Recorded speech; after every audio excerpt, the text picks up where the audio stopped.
And we are recording. Today I'm preparing to take the California RICA, the exam that proves that I know how to teach children how to read. So I feel like I need a lot more preparation, so I'm going to video my notes. I took notes from the Beat Them All test booklet. I think it's written by Boosalis, I think. So this is what I gleaned from it. So to start, all of the notes that I'll be reading are based on the reading instruction model found on page 10 in the book mentioned. And they state that we should pay attention to 6 different levels when it comes to teaching students how to read. So I'll just briefly go through those levels. The first level is level 1, assessment tools. And the assessment tools that we should use when we are working with students are individual assessments, such as informal reading inventories, running records, Miscue Analysis, portfolios, and group assessments. The second level is decoding and takes place from kindergarten through 3rd grade. And it is extremely important that students learn concepts about print, phonemic awareness, phonics, sight words, and spelling.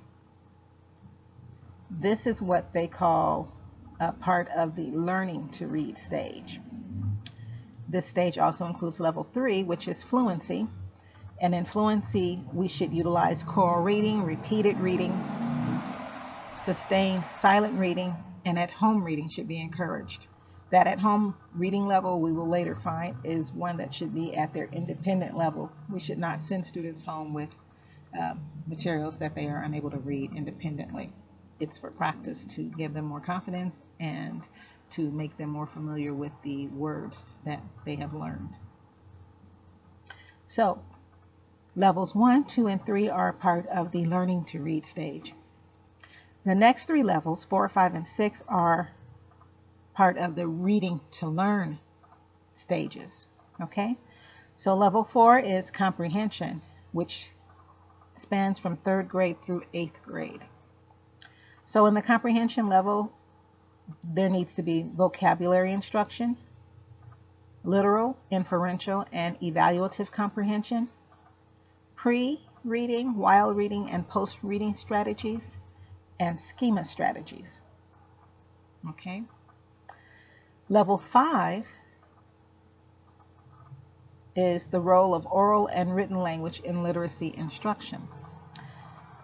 There should be strategy discussions, literature circles, language experience approaches, story frames, and writing processes. And the final level is level 6, classroom unit planning. So that involves how we select text, creating centers, grouping students, thematic units, and interdisciplinary units. All right? So when we talk about assessments,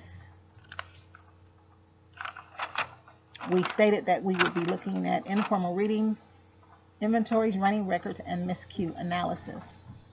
You have to look at the individual student and determine what strategies they're using and what they're not using, what they're neglecting in their reading in order to be able to help them to become literate.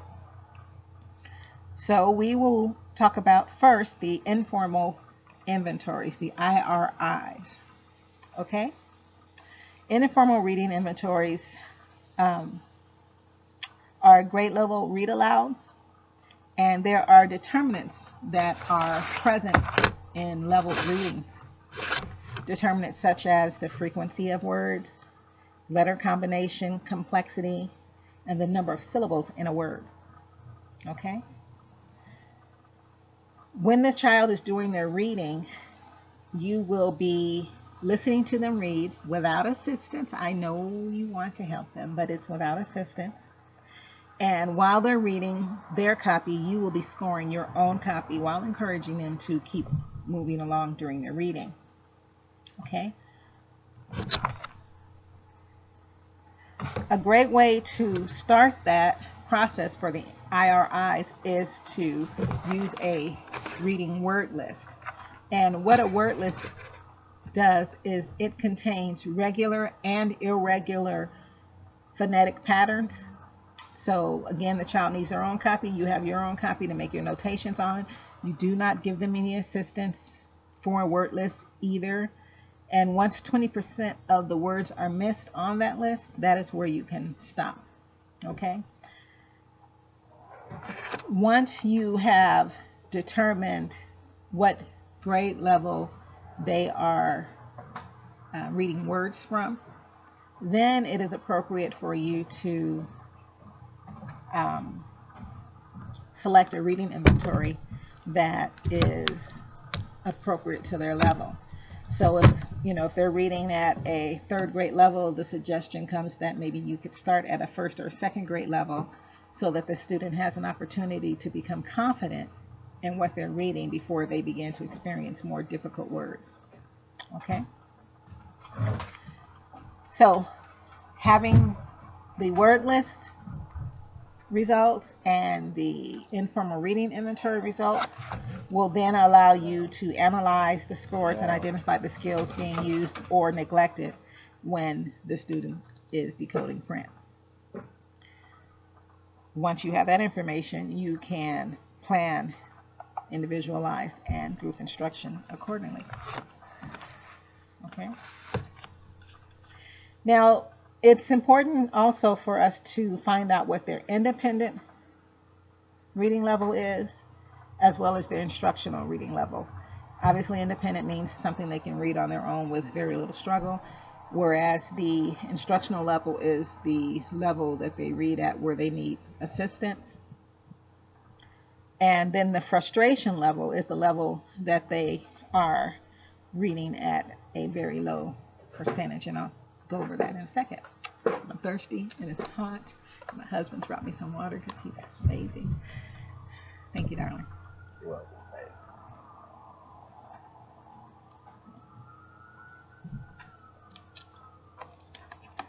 Okay, so in determining the different levels that the student is reading at, while the student is reading, you need to be sure that you understand what's trying to be accomplished. An independent reading level means that they were able to read at 90% accuracy or above. Instructional level is 95 to 90%, which is going to indicate to you that they need one-on-one attention or small group work. And their frustration level comes out at 89% and below. If a student is not reading a book above 89%, then it's not a book that they need to be reading independently. It's a book that you can read to them, that they can enjoy with peer readers, so that they can hear the different ways that fluent reading is done. So keep those things in mind. So to figure out the independent reading level, you take the total number of words read, and then you divide by the number of errors they made. I don't sound convincing, right? I know. It's math, Okay, so for instance, if the child read 100 words and they got 5 mistakes, then you would divide by 90. You would divide 95 by 100 equals 95 or 95% student's reading level. I think that's how that's supposed to go. Obviously, an area I need to. Is that right? Oh, good. Thank you. Because I was feeling like, I don't know if that's right. I don't know. It sounds funny. Okay. So, 100 words read, 5 miscues, errors. Divide 95 by 100, and it equals 95 or 95%. And at 95%, you know that's not their independent level. That's going to come up as an instructional level. So that's an area where you would have to help them. Okay. Okay. Here's a note. Informal reading inventories may be followed by literal comprehension questions.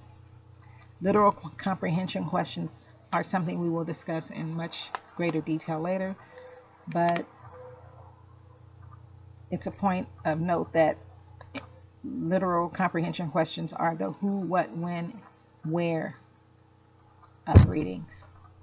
Inferential comprehension questions are the why and how questions that you can ask a student following the reading. Okay? We're going to find out that it's very important for students in the comprehension level to be able to understand the literal meaning that they get from the text, as well as the inferential and the evaluative meaning that is within the text. Okay? Next, we're going to talk about running records. Okay? And just briefly, running records is, children are reading and you're tabulating the errors that they're making or not making. You're tabulating and making notes of how they're reading, how they're approaching the reading, if they're reading fluently or if they are spending a lot of time on decoding, which is pronouncing words. Okay? But at this point, it'd be good to explain that running records have their place because they're flexible.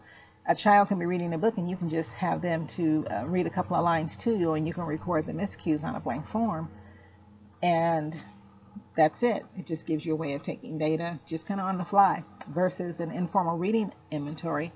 These are prepared. These are things that have been designed so that they're leveled and they follow complexity. They get more complex as this child continues to read. Okay? So, last we need to talk about the Miscue Analysis. This gets a little tricky, but we're going to give it a go. Okay? Miscue Analysis focuses on the errors that the student is making and the self-corrections that they are making. It demonstrates their reading process. So it's not only important to hear what they're saying, but it's also important to determine how they're coming to decode these words. Okay? There are 3 reading cueing systems that we need to know.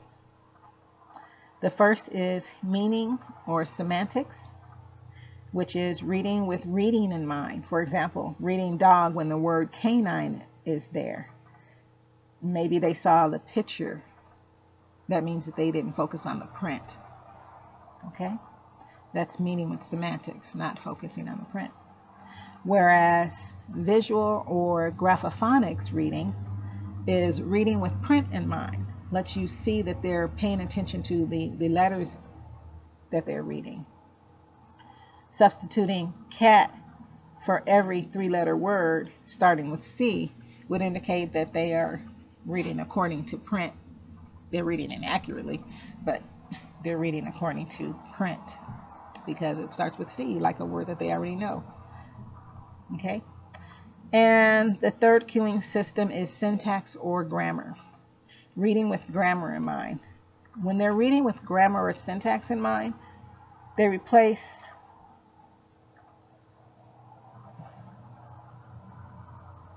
words that are not grammatically correct. Like if they were to read replacing where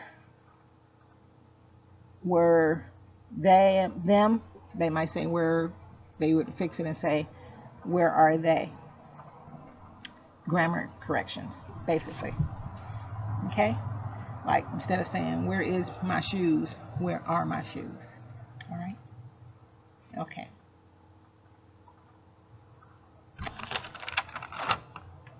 Okay, and there are